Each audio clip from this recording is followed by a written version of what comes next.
지난 한 주 잘 쉬셨습니까? 네. 제가 쉴 때 있을 때는 잘 쉬어야 한다 말씀드렸는데 지난주부터 쉼에 대해서 나누고 있습니다. 오늘 나눌 말씀은 시간 또는 인생의 때에 관한 이야기입니다. 제가 어린 시절 들었던 이야기는 인생에는 다 그 시기에 맞는 역할과 해야 할 일이 있다라는 거였어요. 예를 들면 이제 학생이라면 너는 지금 공부할 때야. 이제 뭐 어른이 되어서는 사회에서 그 직업에 맞는 일을 해야 할 때야. 뭐 이런 이야기를 들었습니다. 그래서 이제 저도 이제 학생 때 열심히 공부를 했죠. 장난도 치고 공부도 열심히 했습니다. 그리고 대학에 가고 대학원에 졸업한 후에도 신기하게도 계속 공부를 해야 할 일이 있더라고요. 졸업을 했는데 왜 계속 공부를 해야지? 이런 질문이 좀 들었어요. 한국에서 이제 한국교회에서 일을 할 때 생각해보면 교회의 어떤 행정 프로그램이 바뀌면 그 프로그램을 또 공부를 해야 돼요. 그리고 뭐 자막, 이제 영상 시스템이 들어가면 자막을 어떻게 만드는지, 이걸 어떻게 오퍼레이트 해야 되는지 그것들을 또 배워야 하는 거예요. 영상 작업도 배워야 되고 그래픽 작업도 배워야 돼요. 신학교에서는 그런 걸 알려주지 않거든요. 어떻게 자막 프로그램을 하는지, 어떻게 교회 행정 프로그램, 그런 걸 신학교에서 알려주진 않아요. 그러니까 사역의 현장에서 즉각 요구되는 것들을 끊임없이 계속 배워야 했었던 것 같습니다. 저는 또 개인적으로 실력이 좀 부족해서 설교 준비할 때는요, 이 말씀을 놓고 계속 공부해야 돼요. 연구하지 않으면 이 설교 준비가 잘 되지 않아요. 그래서 막 계속 책을 찾아봐야 되고 계속 자료를 찾아봐야 되고 주석을 넘겨보면서 계속 연구를 하고 그래야 설교 한 편이 겨우 완성이 됩니다. 그래서 이제 언제부턴가 이제 가끔씩 그런 생각이 들어요. 난 언제 쉴 수 있을까?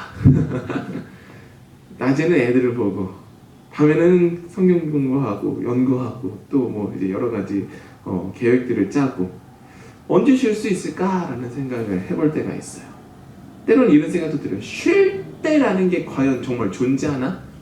이런 생각이 들 때도 있습니다. 근데 그런 생각을 하다 보면 또 꼬리에 꼬리를 무는 게 이런 생각이 드는 거예요. 그럼 도대체 언제가 쉴 때이고 언제가 일할 때인지 어떻게 알 수 있지? 어떻게 이걸 구별할 수 있지? 구분할 수 있지? 내가 지금 쉴 때인지 내가 지금 일할 때인지를 내가 어떻게 알 수 있지? 막 이런 생각 때문에 머릿속이 막 복잡해지는 거예요. 그래서 모르겠다, 빨리 할 일 먼저 하자, 이런 생각을 하죠. 왜냐하면 어렸을 때부터 분명히 우리는 인생에 어떤 때가 있다라는 거를 들었어요. 지금 넌 이걸 할 때야, 이걸 집중할 때야 라는 걸 들었는데 그 들었던 이야기와 다르게 인생이 흘러갈 때가 종종 있기 때문이죠. 더 큰 문제는 무엇이냐면 아까 말씀드렸다시피 내가 지금 어느 인생의 때에 있는지 헷갈린다는 거예요. 이게 단순히 나이의 문제가 아닌 것 같아요. 나이의 문제로만 본다면 저는 공부할 때가 아니죠. 근데 계속 공부를 하고 있어요. 예를 들면 영어 공부도 계속 하고 있죠. 저는 미국에서 살면서 끊임없이 해야 되는 것 같아요. 또 예를 들면 뭐 말씀에 대해서 계속 공부도 해야 되죠. 신학도 계속해서 발전해 나가듯이 연구되는 새로운 신학들을 어떻게 사역의 현장에서 녹여낼 것인가는 목회자가 반드시 해야 하는 일이거든요. 50년 전에 배웠던, 30년 전에 배웠던, 10년 전에 배웠던 신학 그대로 이 시대에 발맞춰서 목회를 해나갈 수가 없기 때문에 계속해서, 그렇다고 배운 걸 곧이 곧대로 현장에다가 사용할 수는 또 없지요. 현장의 목소리와 신학의 목소리를 잘 녹여내서 어떻게 발을 맞추어 나가게 할 것인가가 목회자가 가장 신경 써야 되는 부분 중에 하나죠. 그렇기 때문에 남들이 쉽게 말하는 것처럼 이때야 20대엔 이렇게, 10대엔 이렇게, 30대엔 이렇게, 40대 이렇게 라고 누군가는 쉽게 말할 수 있지만 사실 우리가 남들이 말한 대로 내 인생이 흘러가지 않을 때가 많기 때문에 헷갈려요. 내가 지금 뭘 할 땐가, 어디에 집중하면서 살아가야 할 땐가, 이게 참 헷갈립니다. 그래서 많은 사람들이 사실은 모르겠다 하면서 이런 불분명한 상황 속에서 그냥 시간을 흘러가듯이 보내는 사람들이 꽤 많이 있습니다. 다시 오늘 말씀 보면 1절부터 8절까지 보면은 대조를 하고 있어요. 순간 인간의 그 삶의 때에 대해서 날 때가 있고 죽을 때가 있으며 심을 때가 있고 심은 것을 뽑을 때가 있고 이럴 때가 있고 저럴 때가 있고 이걸 대조를 계속해서 하고 있어요. 이 말씀들을 통해서 알 수 있는 건 우리 삶에는 좋은 일이 있을 때가 있고 나쁜 일이 있을 때가 있다라는 거죠. 그리고 그때는 순환하는 계절처럼 마치 들숨과 날숨처럼 리듬을 가지고 있다는 것을 알 수 있어요. 올라갈 때가 있고 내려갈 때가 있고 삶의 고통도 기쁨도 다 우리 삶의 여정의 일부라는 것이죠. 그렇기 때문에 고통도 버릴 것이 없고 기쁨이라고 해서 무조건 가지고만 있을 수도 없습니다. 그렇다면 오르락 내리락 하는 우리의 이 인생의 리듬 속에서 우리는 무엇에 집중하면서 살아야 할까요? 그것은 바로 지금 바로 여기 그리고 지금 바로 여기에서 우리가 맺는 관계들이에요. 관계들. 왜냐하면 우리는 지금이라는 시간 속에서만 살아가요. 사실 과거라는 시간 속에 사는 사람은 아무도 없어요. 다 지금이라는 시계 속에 살아요. 그리고 여기라는 장소에서 우리는 머물러 있어요. 그리고 지금이라는 시간과 여기라는 장소에서 수많은 사건들이 발생해요. 수많은 사건들을 통해서 우리는 사람들과도 연결이 되기도 하고요. 어떠한 사건과 연결이 되기도 해요. 이게 좋은 것인지 나쁜 것인지는 그 때에 따라 다 달라요. 어떨 때는 나쁜 사람과 함께 시간을 보낼 때도 있고 어떨 땐 좋은 사람과 시간을 보낼 때도 있고 어떨 때는 좋은 일 속에 내가 있을 때도 있고 어떨 땐 내가 좀 불행한 일 가운데 있을 때도 있습니다. 그리고 그 많은 연결을 통해서 우리는 관계라는 것이 형성이 돼요. 이 일과 어떤 관계를 가지고 있는가, 이 사람과는 어떤 관계를 가지고 있는가 라는 것을 가지게 되고요. 이 관계들을 통해서 우리는 삶의 의미를 발견해 나갈 수 있게 됩니다. 한번 생각을 해보세요. 혼자 있을 때는요, 삶의 의미를 발견하는 게 쉽지가 않아요. 그냥 아무 의미가 없는 것처럼 느껴질 때가 있어요. 아무 일도 일어나지 않고 누구와도 대화하지 않고 혼자 그냥 있을 때는요, 아무 일도 아무 의미도 발견되지 않아요. 그래서 캐스트어웨이라는 영화인가요? 배구공에다가 굳이 사람 얼굴을 만들어서 대화를 시작하죠. 사람은 혼자서는 아무런 의미도 어떤 관계도 만들어낼 수가 없는 거예요. 지금 바로 여기에서 사람들과 사건들과 함께 관계 맺어 나가면서 우리는 삶의 의미를 발견해 나가는 여정 가운데 있는 것이죠. 그래서 이전에는 나쁘다고 생각했던 게 시간이 지나면 좋았던 것이구나 라고 생각할 때도 있는 것이고, 이전에는 좋았던 것이라고 생각했던 것인데 이제 시간이 지나가면 그때 그게 나쁜 것이었구나 라고 생각이 바뀔 수도 있어요. 그래서 오늘 말씀의 9절과 10절에서는 이렇게 말하고 있어요. 일하는 자가 그의 수고로 말미암아 무슨 이익이 있으랴. 하나님이 인생들에게 노고를 주사 애쓰게 하신 것을 내가 보았노라. 그러니까 수고하고 애썼는데 그게 무슨 이익이 있는 거라는 거예요. 나중에 보면 그게 나쁜 것이었을 수도 있고, 그게 좋았던 것이 나쁜 것이라고 생각했는데 그게 좋았던 것. 우리가 인생의 이 불분명함 속에서 제대로 알 수 있는 게 없는데 수고하고 노력해서 무슨 이익을 얻을 수 있을까? 전도서는 우리의 인생을 우리가 다 알 수 없다 말하고 있죠. 그럼 어떻게 해야 할까요? 정답이 없는 삶의 무게에 눌려서 그냥 허무함과 비관함 속에서 모르는 인생이야, 그렇게 노력할 필요 없어, 이렇게 살아가야 할까요?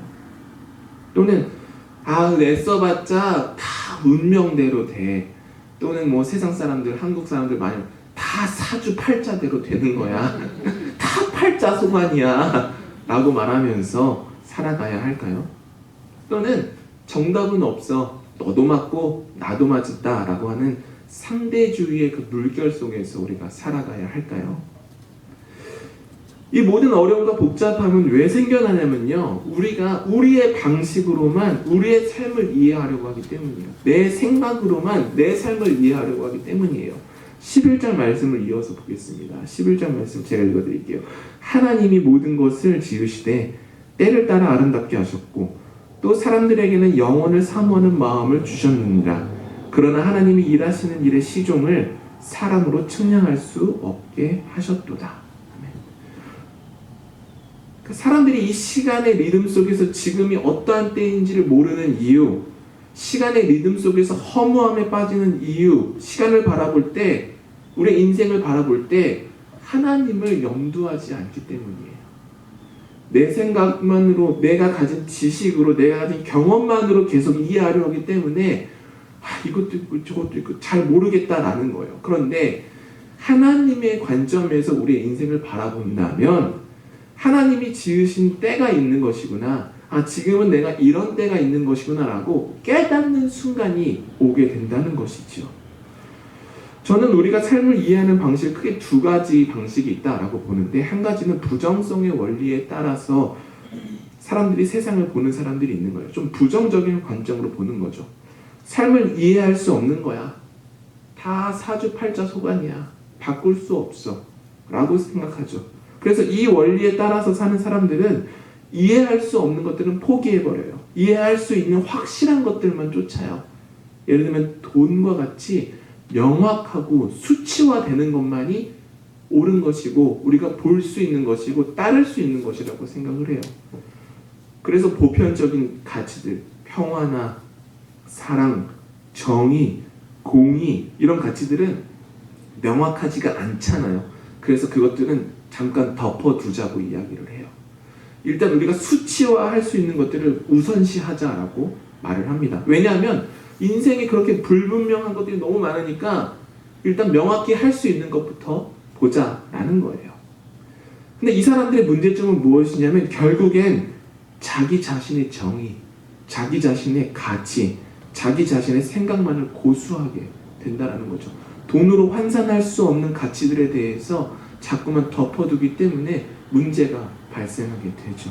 성경은 이처럼 삶의 부정성에 사로잡힌 사람들의 삶은 혼돈 가운데 있다라고 말해요. 왜냐하면 질서가 없기 때문이에요. 하지만 성경은 반대를 이야기해요. 긍정성의 원리를 말해요. 긍정성의 원리에 따라 사는 삶은 우리의 삶과 생명을 긍정하고 사랑하는 것에서부터 시작을 합니다. 이게 사실은 어려운 부분이에요. 왜냐하면 우리가 알 수 없다라는 그 삶의 모호함까지도 사랑해야 하거든요. 사실은 내 삶에 왜 어려운 일이 생기는지 모르겠다. 그러나 내가 그러한 내 삶까지도 사랑하겠다라고 말하는 게 긍정성의 원리에 따라 사는 삶이에요. 하나님을 이해하는 방식에서도 이 두 가지 삶의 관점이 상충돼요. 부정성의 원리에 따라 사는 사람들은 하나님은 이해할 수 없어. 그렇기에 나는 믿지 않아 라고 말해요. 그러나 삶의 긍정성의 원리에 따라 사는 사람들은 우리가 이해할 수 없더라도 이해할 수 없는 하나님까지도 내가 신뢰하겠다 라고 말해요. 하나님이 나에게 이 시련을 왜 주시는지 나는 알 수 없어. 그러나 하나님이 모든 것을 다 때에 따라 아름답게 지으셨음을 내가 믿기 때문에 나는 하나님을 신뢰한다 라고 말하는 것이죠. 이러한 삶의 긍정성에 대한 말씀을 찾아볼 수 있어요. 이사야 55장 8절과 9절 말씀에서 하나님은 인간의 한계에 대해서 이렇게 말씀하세요. 이는 내 생각이 너희의 생각과 다르며 내 길은 너희의 길과 다름이니이다. 여호와의 말씀이니라. 이는 하늘이 땅보다 높음같이 내 길은 너희의 길보다 높으며 내 생각은 너희의 생각보다 높음이니라. 아멘. 이 말씀을 읽으면서 우리가 이해해야 되는 건 무엇이냐면 우리가 하나님을 다 알 수 없다라는 거예요. 세상에 그런 사람들이 있죠. 내가 하나님 말씀을 알아. 내가 하나님의 말씀을 들었어. 들을 수 있지요. 그러나 그가 경험한 하나님이 하나님의 전부는 아니죠. 하나님은 우리의 생각보다 더 크신 분이고 우리의 이해보다 더 크신 분이에요. 그것을 인정할 때에야 비로소 우리는 절망 가운데 있어도 한 줄기 빛을 발견할 수 있는 거예요. 어려움 가운데 있을 때에도 하나님의 때가 있을 거야. 하나님의 방법이 있을 거야. 하나님의 생각이 있을 거야 라는 것을 발견할 수 있게 되고요. 또한 우리의 삶 속에는 기쁨과 고통이라는 리듬이 있구나. 하나님의 때라는 것이 있구나 라는 것을 발견할 수 있게 되고요. 더 나아가서 기쁨과 고통 어느 순간에 있더라도 우리는 삶을 긍정하고 새로운 의미를 계속해서 발견해 나갈 수 있습니다. 자, 그렇다면 남은 질문은 한 가지예요. 그러면 우리는 어떻게 살아야 할까요? 기쁠 때도 있고 슬플 때도 있고 좋을 때도 있고 어려울 때도 있는데 어떻게 살아야 할까? 확실한 걸 붙잡는 거예요. 모든 삶의 리듬 가운데에 하나님이 우리와 함께 하신다는 것을 붙잡으면서 살아야 합니다. 그리고 그 하나님의 은혜가 나만 붙들고 있는 게 아니라 나와 내 가족, 내 친척들, 내 이웃들, 지역사회, 국가, 이 지구, 이 우주까지도 풍성하게 하나님의 은혜가 채워져 있음을 인식해야 합니다. 그렇다면 하나님의 은혜가 우리의 삶을 채우고 있고 모든 순간 하나님이 우리와 함께 하신다는 것을 신뢰하는 사람들은 어떻게 살아야 할까? 오늘 말씀 12절, 13절 말씀을 제가 읽어드릴게요. 사람들이 사는 동안에 기뻐하며 선을 행하는 것보다 더 나은 것이 없는 줄 내가 알았고 사람마다 먹고 마시는 것과 수고함으로 낙을 누리는 그것이 하나님의 선물인 줄도 또한 알았도다. 아멘. 어떻게 살아야 하는가? 기쁘게 살아야 돼요. 여러분 지금 기뻐해야 돼요. 뭐 이제 한국 사람들 좀 이런 지역 농담 많이 하죠. 충청도 사람들은 집에 가서 웃는다더라 뭐 이렇게 얘기하죠. 지금 기쁘게 살아가는 게 하나님의 명령이에요. 생각해 보세요, 여러분. 여러분 결혼하셨죠? 여러분과 함께 살고 있는 배우자 한번 떠올려 보세요. 옆에 한번 보세요. 아유. 그런데 그건 지금 그런 거고 옛날에 한번 생각을 해보세요. 처음 만났을 때 말 한번 걸어보고 싶었고 손 한번 잡아보면 좀 설레고 안 그러셨어요? 옛날에도 그래. 손 잡지 마! 그러지 않았죠. 대화하면 즐거웠고 손잡고 같이 산책만 해도 즐거웠죠. 지금 여러분이 살고 있는 집도 한번 생각을 해보세요. 살고 싶었던 집이었고 소유하고 이 집 살면 참 좋았겠다 했던 집이었겠죠. 때로는 처음에 그 집을 가졌을 때는 이 모기지 언제 다 갚을까 생각했을 수도 있어요. 그런데 지금은 어쩌면 다 갚았을 수도 있고 어쩌면 그 집에 처음보다 지금의 집이 더 아름답게 내 마음에 쏙 들게 만들어졌을 수도 있겠죠. 자동차는 또 어때요, 여러분? 저는 아직도 생각을 해요. 대중교통 타고 다닐 때 저는 조그마한 오토바이도 타고 다녔거든요. 헬멧 쓰고 이렇게. 비 오면 자동차가 부러웠어요. 근데 차가 생겼는데 그거에 대한 감사함을 지금 가지고 있는가 한번 생각해 보는 거죠. 우리의 삶에 대해서 한 번만 더 생각을 해보면 기뻐할 수 있는 것이 참 많다는 것을 우리는 깨달을 수 있습니다. 우리가 지금 붙잡고 있는 것, 놓치지 않으려고 애쓰고 있는 것들은요, 사실 다른 것들과 마찬가지로 100년 후에는 누군가의 것이 될 수도 있고 또는 아무도 기억하지 않는 것이 될 수도 있습니다. 그렇기 때문에 성경은 오늘 기쁘게 살라고 말하는 거예요. 과거에 어떤 실수가 있었어도 다 잊어버리고 지금 행복하게 살라는 거예요. 지금 있는 것을 붙잡으려고 애쓰지도 말고 지금 누리면서 지금 먹고 지금 마시고 지금 쉴 수 있으면 쉬면서 기쁘게 살라고 말합니다. 목사님, 저는 지금 너무 힘든 가운데 있는데요 라고 말할 수도 있죠. 삶의 고통이 있으면 다른 이들의 공감할 수 있는 새로운 삶의 시각이 생겨남에 대해서 생각할 수 있고 감사할 수 있습니다. 아파본 사람만이 아픈 사람을 이해할 수 있고요. 내가 사랑하는 사람이 아팠을 그 순간을 함께 보낸 사람만이 누군가가 사랑하는 사람이 아파서 힘들어할 때 공감해 줄 수 있는 것이죠. 나이 들어감의 유익은 어쩌면 그것일 수도 있어요. 내가 경험하는 삶의 반경이 넓어지면 넓어질수록 내가 더 많은 사람들과 공감할 수 있고 그 사람들의 마음에 내 마음을 이입하여서 그 사람의 마음에 내가 함께 아파해 줄 수 있고 함께 기뻐해 줄 수 있는 게 나이 들어감의 유익 중 하나겠지요. 만약에 우리가 기쁨과 즐거움의 순간을 보내고 있다면 그것을 마음껏 즐기면서 쉼을 누릴 수 있어야겠죠. 우리가 삶에서 쉼을 정말로 누리고자 한다면요, 우리는 인생의 이 리듬 속에서 하나님이 우리와 함께 하심을 가장 먼저 붙들고 믿어야 합니다. 그럴 때 우리는 고통 가운데에서도 유익을 찾을 수 있고 기쁨 가운데서는 그 기쁨을 마음껏 즐기며 살아갈 수 있습니다. 말씀을 정리합니다. 첫 번째로 저는 우리 삶에는 우리가 이해할 수 없는 것들이 사실 가득 차 있다라고 말씀을 드렸어요. 우리 삶에는 분명히 기쁨과 슬픔이 존재합니다. 이에 대한 두 가지 삶의 태도를 말씀드렸어요. 하나는 긍정성, 하나는 부정성. 그러나 기독교인들은 알지 못하는 것까지도 긍정할 수 있을 때 삶의 의미를 발견할 수 있고, 삶의 단조로움이건 복잡함이건 상관없이 그 안에서 안식과 쉼을 누렸습니다. 삶의 리듬이 분명히 존재하지만 가장 중요한 것은 모든 순간에 계신 하나님을 내가 믿는 것이고, 그 하나님께 대화를 걸기 시작하는 것입니다. 다른 말로 하면 기도하는 것이에요. 삶이 즐거울 때에도, 삶이 힘겨울 때에도 하나님과 대화하기 시작해 보십시오.